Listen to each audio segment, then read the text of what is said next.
بسم الله الرحمن الرحيم الحمد لله رب العالمين وصلي وسلم على سيد الأولين والآخرين سيدنا محمد وعلى آله ومن اهتدى بهديه واستنى بسنته إلى يوم الدين. السلام عليكم ورحمة الله وبركاته.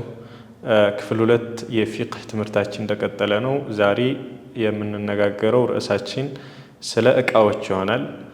ሸሪዓችን ከደቂቅ እስከ ሊቅ ያስቀረው ሁክም ወይም ደግሞ አህካም ምንም ነገር የለም።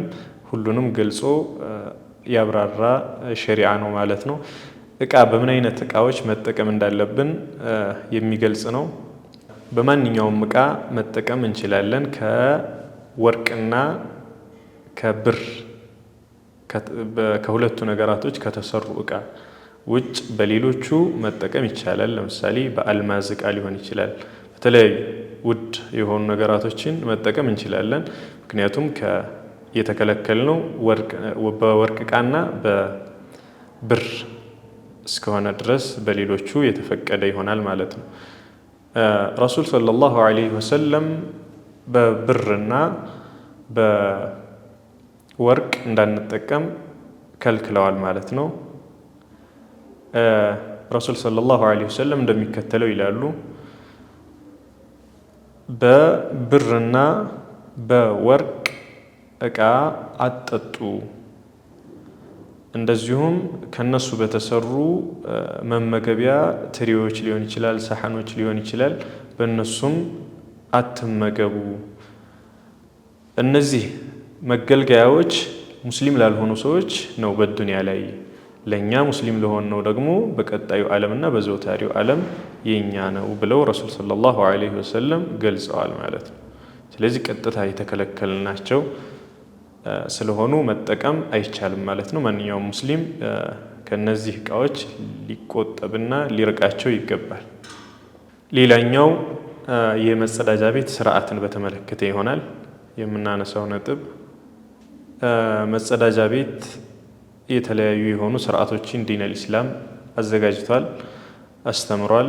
አሳሳቢና አስፈላጊ ከሆኑ ስርዓቶቹ መካከል የመጀመሪያ አንድ ሰው ወደ መጸዳጃ ቤት መግባት ሲፈልግ የሚላቸው ዚክሮች አሉ። ለመግባት ሲያስብ ማለት ነው። እየገባ ወይም ደግሞ ውስጥ ነው አይባልም። ዚክር እስከሆነ ድረስ አይቻልም እዛ ቦታ ላይ እና ስለዚህ መግባት ሲያስብ የሚላቸው አሉ። አነስ ኢብኑ ማሊክ ከረሱል ሰለላሁ ዐለይሂ ወሰለም ይዘው እንዳስተላለፉት አንድ ሰው ወደ መጸዳጃ ቤት መግባትን ሲያስብ እንደሚከተለው ይበል። ጌታዬ ሆይ እኔ በአንተ እጠበቃለሁ ከአጋንንቶች፣ ከወንድ አጋንንት የሚሆን ከሴት አጋንንቶች በአንተ እጠበቃለሁ የሚለውን ዚክር በማለት ይግባ። ይህንንም በማለቱ ከተለያዩ እርኩሳዊ ሰይጣናቶች ወይም ደግሞ አጋንንቶች ይጠበቃል በአላህ ማለት ነው።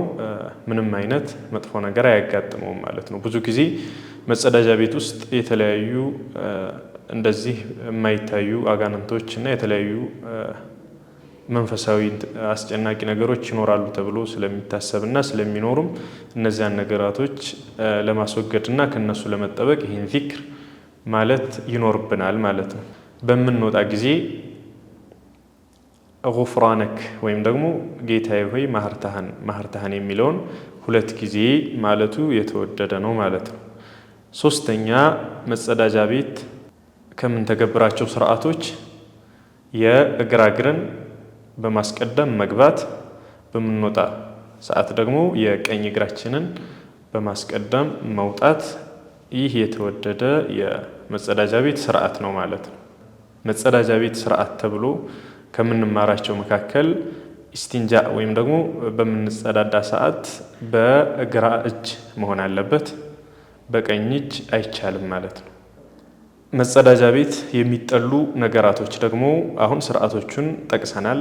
አሁን ቀጣይ ነጥብ የምናነሳቸው ደግሞ የሚጠሉና የተወገዙ ተግባራቶች መጸዳጃ ቤት ላይ እንደሚከተለው ይቀርባሉ። የመጀመሪያ ንግግር አይቻልም፣ ማንኛውንም ንግግር የተከለከለ ነው ማለት ነው። ሁለተኛ በተለያዩ ቀዳዳዎች መጠቀም አይቻልም። ይህ ማለት ለምሳሌ ሜዳ ላይ ሊሆን ይችላል፣ የተለያየ ቦታ ላይ ይሁን ትናንሽ የተሰነጣጠቁና ትናንሽ የሆኑ ጥበት ያላቸው ቦታዎች ላይ መጠቀም ወይም ደግሞ መጸዳዳት አይቻልም ማለት ነው። ሌላኛው ምንም ይሁን ማንኛውንም ዚክር ይዞ መግባት አይቻልም ማለት ነው። እነዚህ ነገራቶች ይጠላሉ ማለት ነው። ሌላው እንዳንፈጽም የተከለከልነው በእኛ ላይ እርም የሆኑ አሉ እዚሁ ጋር የተያያዙ ማለት ነው። ማንኛውም ሰው በመንገድ ላይ ሰዎች የሚተላለፉበት መንገድ ላይ እንደዚሁም ደግሞ መናፈሻዎች ላይ እና በተለያዩ ፍሬያማ ዛፎች ፍሬ በሚለግሱ ዛፎች ስር መጠቀም የተከለከለ እርም ነው በእኛ ላይ ማለት ነው። ወይም ደግሞ ሰዎች ዛፉን ለጥላነት በሚጠቀሙት ዛፍ ስርም እንደዚሁ መጸዳዳት እርም ተደርጓል ማለት ነው። እርም ከመደረጉም በላይ በጣም ለእርግማን የሚዳርግ ከባድ የሆነ ጥፋት ነው ማለት ነው። ሁለት አስረጋሚ ተግባራቶችን ተጠንቀቁ ብለዋል መልእክተኛው ዓለይሂ ሰላቱ ወሰላም። ሰሃቦችም ምንድናቸው እነሱ ብለው በሚጠይቁ ሰዓት ረሱል ሰለላሁ ዐለይሂ ወሰለም እንደሚከተለው አብራርተውታል። የመጀመሪያው በሰዎች መንገድ ላይ የሚጸዳዳና በሰዎች ጥላ ስር የሚጸዳዳ፣ እነዚህ ሁለቱ ለእርግማን ተግባር ናቸው ማለት ነው። جعلني الله وإياكم ممن يستمعون القول فيتبعون أحسنه والسلام عليكم ورحمة الله وبركاته.